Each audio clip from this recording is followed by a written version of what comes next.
premier trend que nous allons voir pour cette Tech Vision, ça va être celui sur la durabilité des systèmes d'information. Donc on remarque une très forte augmentation de l'utilisation des systèmes d'information et d'un autre côté, une recherche de durabilité dans les entreprises.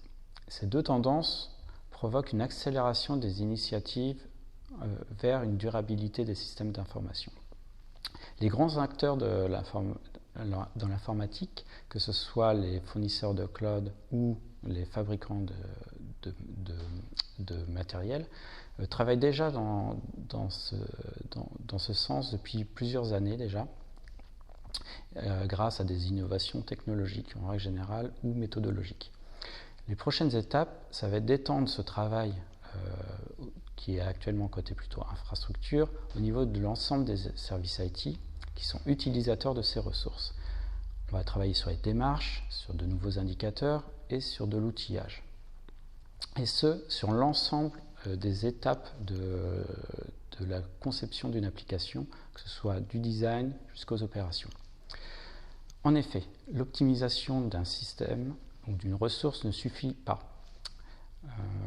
On a vu que cette optimisation a tendance à créer une facilité d'accès et aussi une baisse des coûts. Du coup, on retrouve du gaspillage par facilité. Les utilisateurs utilisent plus les systèmes, bien plus vite qu'on arrive à les optimiser. Donc nous avons à travailler sur d'autres axes. Mais quels sont ces axes? On peut en trouver deux principaux. On va avoir le premier axe qui va être au travail lié sur l'infrastructure et sa surveillance.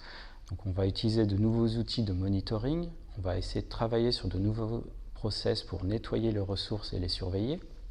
Et aussi on va travailler sur de nouvelles architectures ou en tout cas rechallenger les architectures existantes afin de les rendre plus efficaces en termes d'énergie, travailler sur des ressources serverless par exemple, sur du cloud public, sur des ressources déjà fortement optimisées et aussi retirer quelques contraintes qu'on s'ajoute parfois comme de haute disponibilité non nécessaire ou des économies sur des investissements qui au final ne sont pas réels. Le second axe sur lequel nous allons travailler est celui sur le développement de ces applications. On a déjà et on travaille aussi sur de nouvelles bonnes pratiques, donc des algorithmes optimisés. Il existe déjà des bonnes pratiques à mettre en place pour optimiser le coût entre guillemets du code, de l'exécution de code d'une application. Mais on se rend compte aussi que ça ne suffit toujours pas.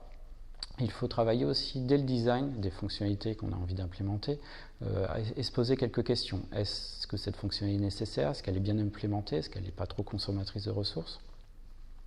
On a tout un tas de questions à se poser. Doit-on avoir du temps réel, de haute disponibilité? Est-elle vraiment nécessaire afin d'avoir vraiment la fonctionnalité qui sert l'utilisateur et qui est aussi optimisée d'un point de vue consommation des ressources? Et pourquoi se pose-t-on toutes ces questions? Parce que la consommation énergétique n'a pas le même coût environnemental en fonction de l'heure ou de l'endroit où on l'exécute. Il y a des outils qui existent pour pouvoir surveiller cette consommation énergétique et son impact environnemental. Et des associations travaillent, et des fondations créées par des grands acteurs de l'informatique travaillent sur la mise en place d'autres outils, des kits de développement logiciel par exemple, qui permettent de créer des applications adaptables, c'est-à-dire qu'elles s'adaptent en fonction du besoin et de la consommation d'énergie afin d'être le plus efficace possible. Donc on a vu que la recherche de durabilité des systèmes d'information va toucher l'ensemble des acteurs des services IT et plus non seulement les fournisseurs d'infrastructures.